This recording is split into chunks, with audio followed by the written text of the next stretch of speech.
In a bold move that reverberates through the corridors of global energy politics, European Union officials have approved a sanctions package that challenges the status quo. Announced in Brussels, this policy shift bans Russian liquefied natural gas imports, systematically dismantles financial routes to Russian banks, and curtails the movements of diplomats across Europe. It signifies a momentous escalation in Europe's confrontation with Russia, marking the EU's 19th sanctions package amid ongoing conflict in Ukraine and reshaping the geopolitical landscape. This latest package is not merely punitive. It constitutes a decisive pivot toward redefining Europe's energy future. For decades, Europe has been tethered to Russian gas, a dependence that fueled industries and warmed homes, providing financial lifelines to the Kremlin. The heart of this initiative is the outright ban on Russian LNG, which serves both as a strategic move to cripple Russian military funding and as a catalyst for Europe's transition toward energy autonomy.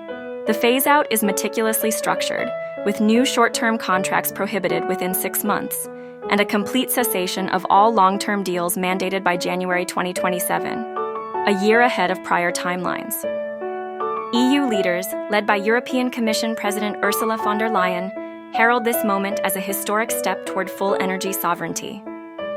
With emphasis on never again allowing energy blackmail, this decisive action seeks not only to protect against immediate threats, but also to cultivate a sustainable energy future. As analysts observe, this could mark the acceleration of Europe's shift to renewable energy sources such as wind, solar, and hydrogen, even as it carries inherent risks.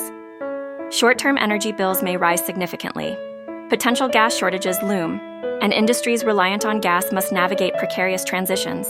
Meanwhile, the sanctions profoundly disrupt Russia's financial ecosystem, excluding many banks from international networks and tightening financial screws by applying pressure to countries that allow Russian financial maneuvers.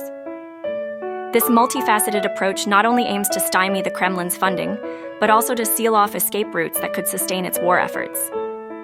Ultimately, the EU's hardline stance proffers a glimmer of hope for a future independent from energy coercion, while simultaneously cocooning Europe in a web of strategic challenges.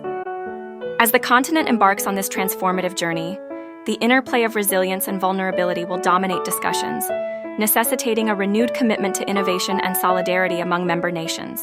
The audacity of this sanctions package, with its sweeping implications, catalyzes a critical juncture in the quest for energy independence and geopolitical stability, echoing through the ages as a testament to Europe's resolve. In this high-stakes game, each step taken will redefine alliances, reshuffle power dynamics, and carve out a new identity for Europe on the global stage. But this new package doesn't stop there. It also goes after the shadow economy, the hidden networks that help Russia move money and goods beyond Europe's sight. Cryptocurrency exchanges are now under the microscope. Any platform found facilitating Russian transactions or helping individuals evade sanctions will face fines, bans, and possible criminal charges. In other words, the EU is cracking down on digital money laundering that's been keeping Russia's war economy alive. Another dramatic step targets Russia's so-called shadow fleet. This is a secretive group of oil tankers and cargo vessels used to smuggle sanctioned Russian oil around the world under fake flags and shell companies.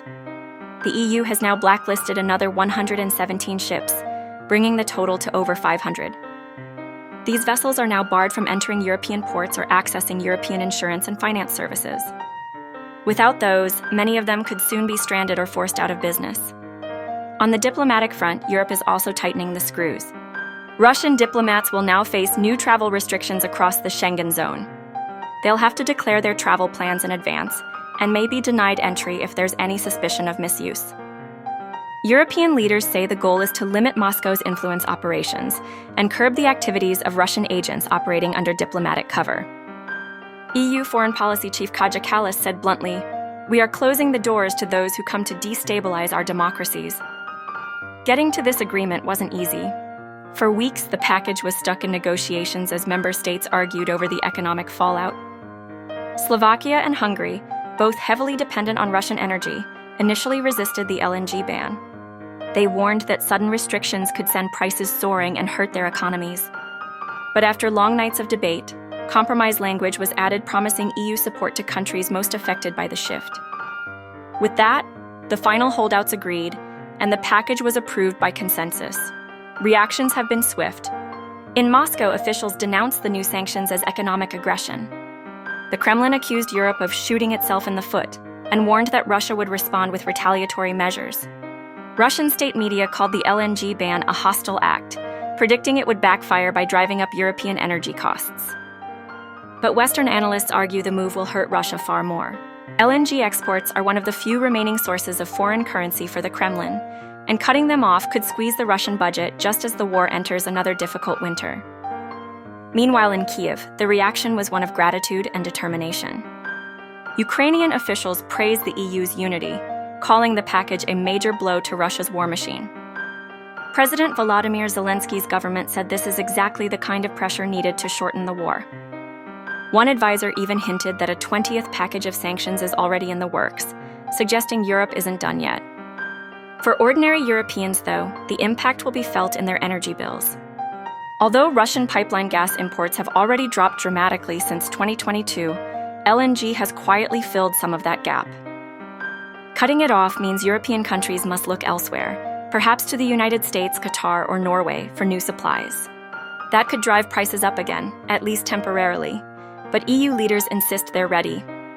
They point to record investments in renewable energy and new infrastructure to transport gas from friendly partners. The sanctions package also carries symbolic weight. It sends a message that Europe is not just reacting to Russia's aggression, but actively reshaping its economic relationship with it. Before the war, Russia supplied more than 40% of the EU's gas.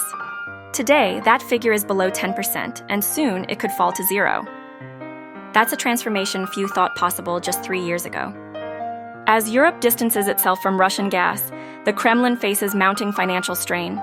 With many of its traditional markets closed off, Russia has turned to Asia, selling discounted oil and gas to China and India. But those deals bring in far less profit than its former European contracts. The EU's move to cut off LNG may further narrow Russia's options, reducing the hard currency it desperately needs to fund the war and stabilize its economy. Diplomatically, this latest package is also a show of transatlantic unity. The United States has backed the EU's measures, with Washington hinting at additional steps of its own. American officials say they're coordinating closely with Europe to prevent Russia from using third countries as backdoors to move money, oil, or technology. Together, they hope to make sanctions enforcement watertight. But experts warn the hard part begins now. Passing sanctions is one thing, enforcing them is another. Russia has spent years perfecting evasion tactics, using shell companies, reflagged ships, and front firms. To be effective, the EU will need constant surveillance, real-time data sharing, and cooperation with allies. Still, officials insist they're ready for the challenge.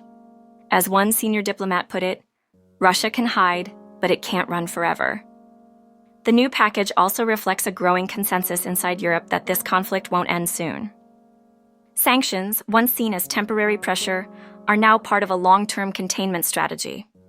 The goal isn't just to punish Moscow, it's to make its aggressive behavior economically unsustainable. By tightening financial nooses and cutting off revenue streams, the EU hopes to weaken Russia's ability to wage war in the years to come. Energy markets reacted quickly to the announcement. Oil prices ticked upward as traders braced for tighter supplies. European gas prices rose modestly, reflecting uncertainty about how quickly alternative sources can fill the gap. But unlike in 2022, there was no panic. Analysts say that shows Europe's energy system is far more resilient than before. Beyond economics, there's also the political message. For decades, Russia used energy as leverage over Europe, threatening to turn off the tap whenever it wanted concessions. Those days may soon be over. By banning Russian LNG and reducing dependence on fossil fuels, Europe is signaling that it's ready to stand on its own. For many Europeans, this isn't just policy, it's personal. From the freezing winters of Eastern Europe to the bustling ports of Spain, people have felt the impact of energy crises sparked by war and sanctions. But public opinion polls show that most Europeans still support sanctions, even if it means higher costs. Many see it as a moral responsibility to help Ukraine defend its sovereignty and democracy. Meanwhile, back in Brussels, EU leaders say they're already preparing the next wave of measures. Possible targets include Russia's defense technology imports, state-owned media outlets spreading propaganda, and new trade restrictions on metals and chemicals used in weapons production. One senior official said, "Every package brings us closer to shutting down the machinery of war." it's worth remembering how far things have come since the invasion began. In early 2022, few believed the EU could unite around such strong measures. Member states were divided, economies were fragile, and dependence on Russian energy was deep. Yet now, just a few years later, Europe has managed to move faster and further than almost anyone expected. This new sanctions package is proof that determination can outlast intimidation. Of course, challenges remain. The global south continues to buy Russian energy, diluting some of the sanctions' impact. And within Europe, some governments worry about backlash from struggling industries or rising populism. But for now, the political will seems strong. As one diplomat said, "If we stop now, everything we've done so far will be for nothing." For Russia, this growing isolation could reshape its economy for decades. With fewer trade partners, less access to Western technology, and shrinking financial reserves, the country faces a slow but steady economic decline. Some analysts predict the full effect of these sanctions won't be felt for years, but when they do, they could fundamentally alter Russia's global position. In the short term, the Kremlin will likely retaliate, perhaps by restricting other exports or stirring political trouble through propaganda and cyber attacks. But Europe seems prepared for that too. The new sanctions package includes stronger cybersecurity cooperation and funding to counter disinformation campaigns. As one EU commissioner put it, "We're closing every door one by one." For Ukraine, this latest decision offers a glimmer of hope. Each sanction, each restriction, each frozen asset adds pressure on Moscow to end its aggression. It also reminds Ukrainians that the world hasn't forgotten them, that Europe still stands firmly by their side. As Zelensky said in a recent speech, "Every sanction is a shield for our people and a step toward peace." As the sanctions take effect, one thing is clear: Europe's patience has run out. The time for half measures is over. With this latest package, the EU isn't just responding to the war, it's rewriting the rules of its economic relationship with Russia. What began as an act of punishment has become a strategy for independence, security, and moral clarity. In the months ahead, the true impact of these sanctions will unfold, on energy prices, on diplomacy, and on the battlefield. But for now, Thursday's decision marks a decisive chapter in Europe's modern history. It's a declaration that the continent is ready to bear the cost of standing for its principles. As one Brussels official said with quiet pride, "We may be paying more today, but it's the price of freedom tomorrow."